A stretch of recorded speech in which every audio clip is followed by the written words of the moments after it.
శుభోదయం అందరికీ. ఇవాళ ఫ్రెష్ తోటకూర, ఎండుమిరపకాయలు, మినపప్పు, జీలకర్ర, వెల్లుల్లిపాయలు, పోపు వేగిపోయింది. సన్నగా తగిన ఉల్లిపాయలు,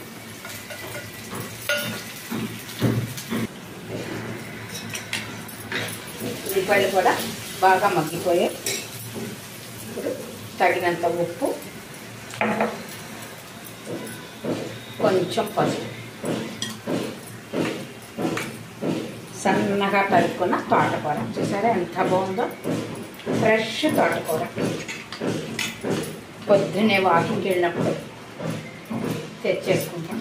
కూరలన్నీ ఫ్రెష్గా ఉంటాయి.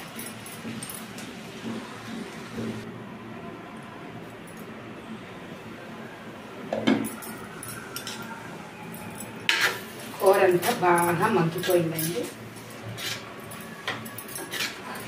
చాలా హెల్దీ తోటకూర, ఫ్రెష్ తోటకూర. ఉల్లిపాయలు, వెల్లుల్లిపాయలన్నీ వేసి కమ్మటిగా, ఎక్కువ కారం కూడా ఉన్నది. కమ్మటి కూర చపాతీల్లోకి, వేడివేడి అన్నంలోకి చాలా బాగుంటుంది.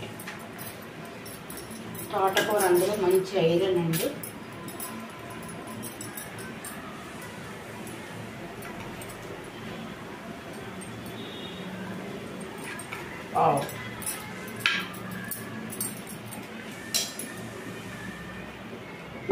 చాలా క్విక్గా అయిపోతుంది కూర కూడా.